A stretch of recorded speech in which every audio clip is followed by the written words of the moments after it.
Hello, everyone. Welcome back to the main event. You're here with me, Daniel. And Aaron. And Aaron. This is our second group preview, even though we are doing Group F.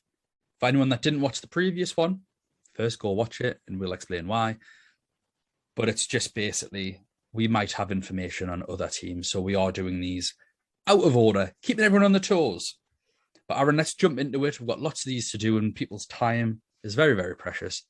First team in Group F is Atalanta, which is your forte. So do you want to dive right in? Yeah, I think the first thing with Atalanta is that they're rubbish now. The rubbish. I mean, there is that. I mean, they were quite an old team to start with. First, obviously, the wing backs. We still love the wing backs. Our love will never die for Atalanta wing backs. Gerson's melee. It's up to. I mean, Gerson's 0.5 more expensive, and it's actually causing quite a split, but they're still quite low owned. Gerson's 5% at the time of recording, melee 2%. I think that his popularity is a little bit more up since the Euros. But in terms of defenders, don't get entertained with anyone else. Just stick with the wing backs because they're not that good defensively. And yeah, that's probably the only ones you want.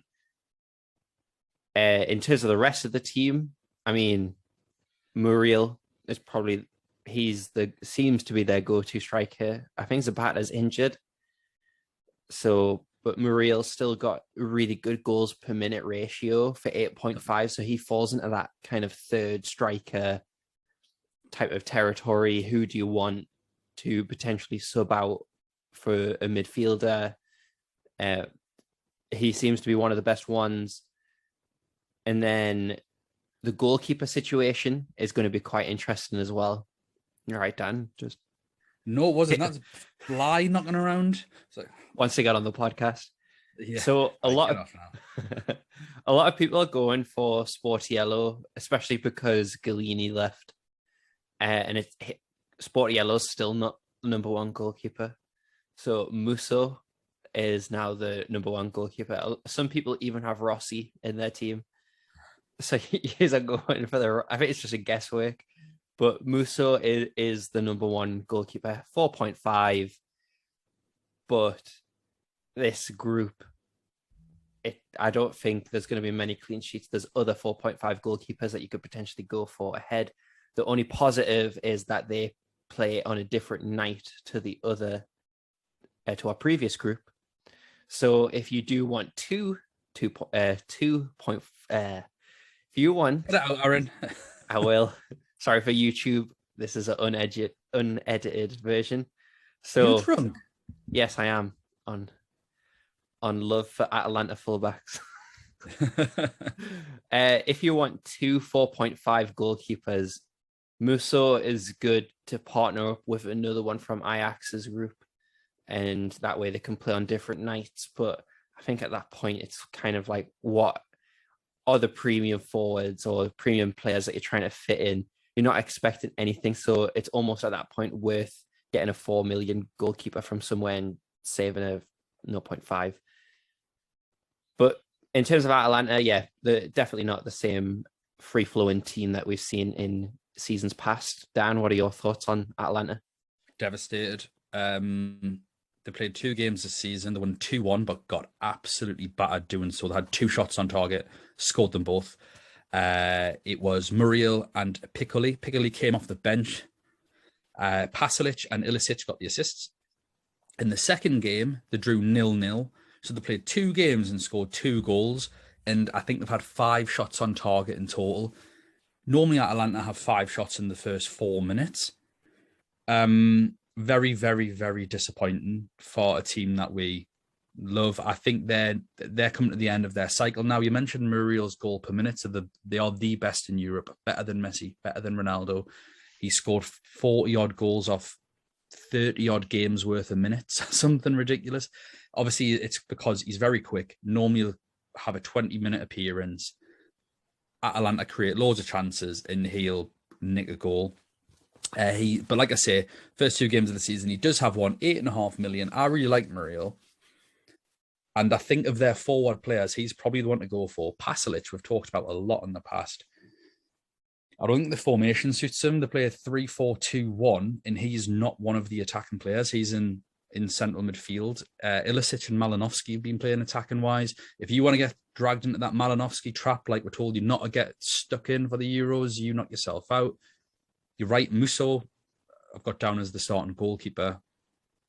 But I think the main thing that people want is Mele or Gosens. I currently have Mele in because that's the name of my team, Grazie Mele. So I feel like I've got to have him in. But he's not as effective off the right as what he is off the left. He's a much, much, much better left wing back than he is a right wing back. That's just his style. So if I've got the money, I might upgrade to Gosens. Because I don't really trust Mele on the right. I don't think he's actually done very much on the right, but he scored again for Denmark during the international break, playing off the left. So, yeah, I'm a bit gutted, to be honest, because I love looking at these. They've sold Christian Romero as well, who is the ball recovery magnet. I would have went for him. Genuinely, I would have just went, you know what? He's probably 5.5 million. I'll have him. If they keep the clean sheets, that's me with 9 or 10 points. But he's not here anymore. So that's very, very disappointing. The only player that I'm really, really considering is going to be Mele or Gosens. But looking at other defenders, there's some really, really juicy defenders on this game. And there might not be any room for either of them, which I cannot believe I'm saying. Obviously, avoid Hatterboy. He's not playing anymore. I think that's what puts me off Mele, to be honest, because Hatterboy, it was when he got injured last season that Mele started to kind of assert his space into the team, and he was kind of becoming like a mainstay right wing back. But Hatterboy has been in this side for years and knows the system a little bit better. So if it comes to an important game and Hatterboy is fit, I think there's more likely that Mele gets dropped and Hatterboy plays, which puts me off because both of them are 5 million. I'd rather have Gosens, who's a little bit more solid. But obviously we'll just have to pay attention to that. I think, yeah, with the wing backs, Gosens is the safer pick, but I think in seasons past, Hatterboy, I've just got a niggling feeling about him that if it comes to like a game that they have to win, maybe against Man United later in the group stage, he'll probably end up playing, which I think would be disappointing for Mele because for Denmark, he looks world class. Yeah. Also, they've just signed Zappacosta, who's a right back. That's also true, and he's not in the game yet. And they've replaced Romero with another Juventus centre back, Demiral. Jury's still out on Demiral, but the one thing I will say about Atalanta is they've only conceded 1 goal in 2 games. Keep an eye out in this weekend's game. If they look more defensively solid, then Gosens becomes more reliable as a left back and Mele as a right back. What's happened? It's totally inverted in on itself, this team. So we need to watch. Yeah, with Demiral, obviously he's filling that position where Romero is. So if it's a system-based thing in how they defend, Demiral for 5 million, obviously you don't want to double up on Atalanta defense. You'd probably choose a wing back over. But in terms of the ball recovery points, that position, the center of the 3 for Atalanta, got so many ball recovery points that it's Demiral probably want to keep an eye out on to see how many ball recovery points he gets in that first few games. Yeah, the scariest thing for me is, even though they beat Torino 2-1 in the first game, they got absolutely smashed off them. I think it was 24 shots to 5 or something, and they had 2 shots on target. In fact, no, I think it was just had 2 shots. Both were on target and both went in. In Torino's shot count was in the 20s. That actually might be a good thing for the goalkeeper at 4.5. What world we're living in where we're recommending Atlanta goalkeepers, though. Let's move on to Manchester United. This one shouldn't take too long. They've not done anything in the transfer market this year. It's been really quiet. Glazer's out. spent no money. So they've actually had an all right start of the season, as most people know. Let's make this one quick because they are the most popular team in the world. Smash Leeds 5-1 opening game of the season, drew 1-1 with Southampton, and then beat Wolves 1-0. They play a 4-2-3-1. David De Gea is starting at the minute. Henderson's been out with COVID. I think that was the issue with him. We don't know who's coming back. I'd avoid them. There's better goalkeepers anyway. Aaron Wan-Bissaka is the right back. Maguire and Luke Shaw are 100% nailed. I imagine Varane is now absolutely nailed ahead of Lindelof as well. So at least there's no question marks. Mm-hmm. In midfield, there are a few because, Fred's played every game. He's got 1 goal in the right net, 1 goal in his own net. But McTominay, Matic, and Pogba have all played in there. Pogba has played every game. I think he is more likely to play centrally now because they have too many players that can operate that left wing. Although I think he's done such a good job of playing in that position. Dan James has played 2 of the 3 games. He's now been sold to Leeds for 25 million, I think it was. That leaves basically Greenwood, Sancho, Fernandes, and Cristiano Ronaldo as the 4 forward players, while Marcus Rashford is injured. If you've been living under a rock and didn't know, I never know if Cavani is going to play for them ever again because he's always away with Uruguay, then needs a rest and then needs to isolate and all this sort of stuff. Martial was not very good against Southampton. I can't see him playing for a while. As most people know, Bruno got a hat-trick and then has done pretty much nothing since in terms of output. He's obviously still played well. Pogba with 5 assists in those games could be a really good option. But Mason Greenwood, 1 goal every game, Mr. Consistent, has a really low XG, but is genuinely one of the best finishers in the league for any age group, let alone, I think he's still a teenager. So there's lots to ponder with Man United, Aaron. Where do you want to start? I think the forward position for them is probably the best place to start because starting off with Man United against Young Boys, I think that we want one of their forwards. Cavani turned down the opportunity to go to Uruguay over this last international break because he wanted to focus on Man United. I think if Ronaldo didn't sign, I think Cavani would have left. I think because the international breaks are coming so thick and fast, if Cavani had a went, he actually wouldn't have been able to play until like November due to keep going away with Uruguay, which would have meant Greenwood would have been the starting striker. And by that point, Ronaldo would have already got Cavani's space. I think he already does, but it's just going to be interesting to see if Ronaldo plays on the left. Sancho's injury potentially opens that up as well. But although I think Sancho's back in training now. So one of them forwards, Ronaldo, Cavani, Greenwood. I think Greenwood, because of his form, is potentially going to play to the right from what I've heard from different Man United journalists. That it would be Ronaldo through the middle, Fernandes in behind, Sancho on the left, Greenwood on the right, which I think would be quite good, especially if Ronaldo drifts out left what he does. That occupies the space for Greenwood to run into. And like what you said, I'd probably not go to Cavani. So for me, if I can afford a premium forward, Ronaldo's in there, probably on penalties. And as a result, Bruno Fernandes kind of loses a lot of his appeal, unfortunately. But Greenwood, if I can't afford Ronaldo, is probably the next best thing for me. Yeah, we discussed things on our group reaction when the groups were drawn. It was at that day we thought Ronaldo was going to Man City. Bruno was my first choice for premium midfielder with this group. With Ronaldo in, that's just a big fat no.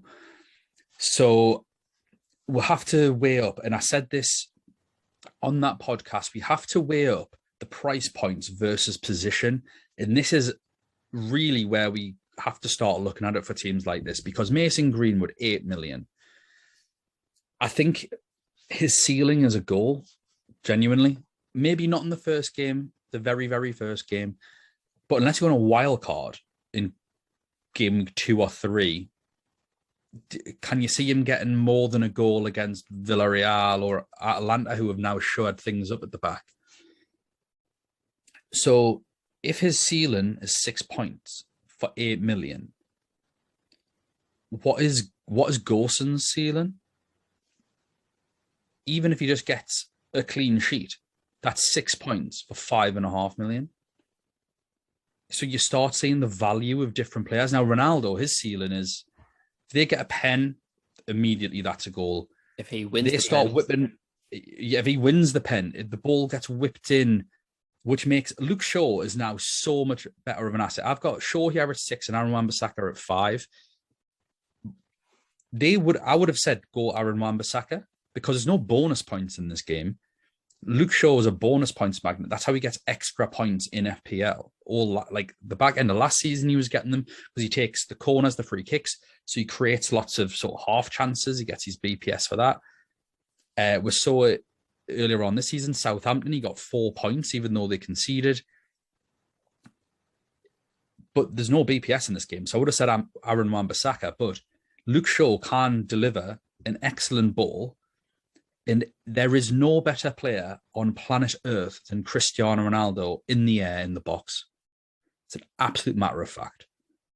So now there's absolutely no competition whatsoever. Even for the million, I wouldn't go Aaron Wan-Bissaka. I'd pay it and go Luke Shaw. And Luke Shaw's annoying me because he's got no competition anymore. I don't know what's happened to Alex Tellers. He's fell off the face of the earth. And I think that's the better double up. I think I'd rather go for a Shaw and Ronaldo than pay 8 million for Greenwood and just downgrade somewhere else. As much as, I mean, Mason Greenwood's been in my FPL team since day one because he's a 7.5 million midfielder. If he was 8 million as a midfielder, totally different, because you'll get an extra point for scoring. You'll get an extra point if they keep a clean sheet, and that ups him. Let's say his ceiling was 628, and that is then a point per million, which is absolutely terrific. So I think Pogba's too much at 8.5 because I think he's going to play deeper and he's more suited to assists, and assists aren't enough for an 8.5 million midfielder in this game when there's no BPS. We're looking for explosive players. Fred at 5.5 million, though. It's proven he can score in this team. But we saw last year how many ball recoveries this kid gets. It's absolutely ridiculous. Now, in possession of the ball, he's a bit of a liability. Usually, if a team's going to press Man United, they target him because he's not very good in that position. But he breaks up a lot of play. And for 5.5 million, I think he's your Kante. Yeah. That's my opinion. That's a really good shout. My only issue with Man United is between the two Atalanta games in match day 3 and 4, their fixtures are awful. For Man United? So first, before the Atalanta game, they've got Leicester City away, then Liverpool at home, Tottenham away, then Atalanta again, then Man City at home. So within that space of a month, they're facing all of the top teams plus home and away at Atalanta, which almost favours Atalanta. But in terms of Man United, the rotation risk for any of these players, I mean, Alex Tellers could come in for one of them games against Atalanta, especially if they've got qualification secured by them. If they've beat every other team and some of the others draw, qualification will be secured by match day 4. So that's my biggest concern. Ronaldo is probably going to be prioritized for the Champions League. But just that is scary, in my opinion, especially with Greenwood. If Rashford's not fit by then, which I don't think he will be, Sancho, that's a lot of pressure on him as well. So that's my concern, especially with Bruno, because we know he's overplayed. Dun, dun, dun. So do you have any of their players in at the minute? Ronaldo, especially for match day 1 against Young Boys, he's probably going to be my captain on the second day. Oh no, he plays on the first day. Sorry. So yeah, he'll probably be my captain on the first day. I don't know if I can fit anyone else in at the minute, but when we do our team reveals, I'll show you where I could potentially fit them in. But other than Ronaldo, I've not got anyone else in yet. I've got none of them in. Let's jump on to the next team. We said we'd do that quick, and I think it was longer than Atalanta. Hey ho. This always happens. It's like when you say you go to the pub for a cheeky one and you're out till 6 o'clock the next morning. Right, so Villareal, love this one. Absolutely love this one, Aaron. So they've not got off to a blistering start. 2-0 draws and then a 2-2 draw in which they conceded 23 shots. Although I do think that might have been against Atletico Madrid. I haven't written it down, but I think it was. I think was it? Yeah. The best thing about this team is they are so consistent with the players that they're playing in defence and up front. So in the 4-4-2, that Rulli is their goalkeeper. I don't have his price written down. Foyth, right back. Albiol and Mandy are the centre backs. Alfonso played the first 2 games at left back, and then Estupinan came in. Midfield, Trigueros, Capoue, and Marino have all been playing every game. On the right, Pino and Gomez have swapped. And up front, Gerard Moreno and Dia have been up there. Now, I know at this point I usually say, oh, what do you think, Aaron? But we've got a 4 million defender here. Alberto Moreno is playing left-sided midfield in a 4-4-2. He's played all 3 games. They've kept 2 clean sheets in those 3 games, and the only time that they've done particularly poorly is against one of the best teams in the world. And he's a 4 million defender. He is straight in my team. And I had a look at his percentages, and I'm sure no one's got him. Let us have a little look. It's 1% at the minute. It's probably you, just you. 100 players. It is probably me. Is that what it is? Selected by 1%. £4 million defender playing left-sided midfield every game for a good team, for the Europa League winners against teams like Young Boys. You're welcome, everyone. That's what we're here for. It's what we're here for. This is last season's De Ketelaere. I know that De Ketelaere was a 4.5 midfielder, but this is it. Looking at other players, they've just signed Dia, who's a 6.5 million forward. So if you are looking for budget, he plays every game. He's not got any returns. Gerard Moreno hasn't got a single return yet this season, which is very surprising because he had such a good season last year. Trigueros has 1 goal, and he is a 6 million midfielder playing in the middle with Capoue.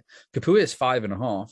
We know that he likes to break up play, and he's got a shot from distance from his time at Watford and less so at Spurs. I don't think he really did much for Spurs, but for Watford, he used to have a bit of a banger on him. Pino has 2 assists in his last game. He's a 5.5 million forward, and he is playing right-sided midfield. So he's out of position the wrong way. But if he's playing and he's getting assists for 5.5 million, could be an enabler. I think he's on the level of Batshuayi and the sporting striker that we're talking about. I can't remember his name from the last podcast. So Villareal have a few cushy little players. I think Gerard Moreno, though, at 8.5 is far too much bang for your buck. I don't think you're getting anywhere near enough out of him at the minute. He's not in form. Do you have any thoughts on Villareal? I think a couple of these players were quite popular picks in the Euros. Like you've got Pau Torres, Moreno was quite popular. And so I think a lot of people would be tempted to go for them again. But Moreno is a great shout. The 4 million defender, obviously. But I think one of my favorite players is Parejo because he is so good at his shooting from outside the box. But I don't know if he would be good enough in this type of group He's not been playing. I think he might be injured as well, I think. So Pereira's not been playing. Pau Torres hasn't been playing. Pau Torres, I'd imagine, would be starting with Albiol instead of Mandy. But I don't know whether he's injured. I know that he would have came back late from the Euros with Spain and the Olympics. I think he went to the Olympics as well. But I mean, Barcelona don't care about Pedri. He's been playing. Yeah. Bless him. He needs a good night's sleep. That lad. What were you doing at 17? I know what I was doing, and it wasn't playing 70 games in a calendar year for Barcelona and Spain at 2 international tournaments. So yeah, I'm not too sure about. I don't want to mess around with players that aren't nails from teams like Villareal. Yeah, in terms of the price points as well, there's better options out there and less injury or less rotation. They're probably a team where we'll know by the end of the group stage what their starting 11 is. But it'll be too late because they'll be in the Europa League again anyway. Yeah, and then win it again. Then win it again. They love it, don't they? Villareal, Sevilla. We'll jump on to Young Boys then. I can't imagine this one's going to take too long. They are off to an okay start, which says everything about their quality in the Swiss League. So 3-2 win, 3-2 win, and a 1-1 draw. They have changed their goalkeeper. They started with Favre, and they've moved to Von Balmus. They've picked up some red cards. I don't want to go through everyone because it's just a waste of time. The player that I will mention is a 6.5 million forward called Elia. He has a goal and 2 assists. So he's had 1 return per game. It's 6.5 million. I mean, I think we'd probably all prefer Martin Braithwaite. I don't think this is an easy group for a team like Young Boys. Villareal have an identity. Atalanta seem to have shared things up at the back, and Man United are obviously one of the best teams in the world, especially with the new signings. In Gamelu, 5.5 million midfielder, 2 assists. I suppose, maybe. I won't be going for him. And Sierra, who was a 5.5 million midfielder as well. He has a goal and an assist. So I'll probably go for him over in Gamelu, Sierra or Elia. But for me, these are just a flat out, I'm not going for any of them. So I didn't want to waste anyone's time. I don't know about you, Aaron. Are you thinking about going for any Young Boys? No, but these are the team I'm going to look to target in terms of captaincy and stuff like that. So if anyone is playing these, I know they're probably going to get a shock result from somewhere, but in terms of the quality of the other teams in the leagues that they're playing compared to these, it's going to be like Atalanta end up dropping a goal to them or something like that when you've got Captain Gosens. It's going to be something like that. Atalanta will win 8-2. Yeah, something like that. You get a 1-pointer on Gersons when they score 8 goals. That's what's going to happen. Or they'll end up having a 1-1 draw. I'm sure Atalanta dropped a silly point like that last year as well. But yeah. I did look as well. Liverpool did did draw with Midtjylland, 1-1. So, because we're talking about that, weren't we? But they did draw with Midtjylland. And I think Atalanta messed up against Midtjylland as well. So the lower teams can pull something through. But I think Midtjylland, arguably a bit like Malmo, are going to be a lot more resilient than a team like Young Boys. Mm-hmm. Yeah, so in terms of anyone from my team, no, but they will play an influence on my team in terms of who I captain on a day. So yeah, that's it for them. Aaron, group predictions as we normally do. 1 to 4. What are you thinking? I think Man United will finish top. I think Atalanta second. I really hope so, but I think Villareal will be too strong. So that's my hope, but I think it is going to go Man United, Villareal, Atalanta, Young Boys. I'll swap 2 and 3 with you again then. So I'll go Man United, Atalanta, because I'm loyal, Aaron. I'm in the AC Milan fan league now. Yeah, you are, aren't you? Turncoat. Young Boys last. That's my prediction. We will be back. That's this Group F preview done. We don't know which group we're going to bring out next. It's a bit of just drawn out of a hat. Keep everyone on the toes. Could be H. Follow us. It could be H. I said it was H last time. It wasn't H last time. It's easy to get mixed up. Give us a follow on Twitter. We are at UCL Fantasy Pod. If you don't want to see our ugly mugs, we are available on Spotify, Google Podcasts, Apple Podcasts, Anchor, all that sort of good stuff. Don't forget to like and subscribe. I'm drunk like you now, Aaron. Don't forget to like and subscribe. Even if you didn't like it, just click the like button anyway. It doesn't hurt you. And join us next time. So we'll see you later. Bye now.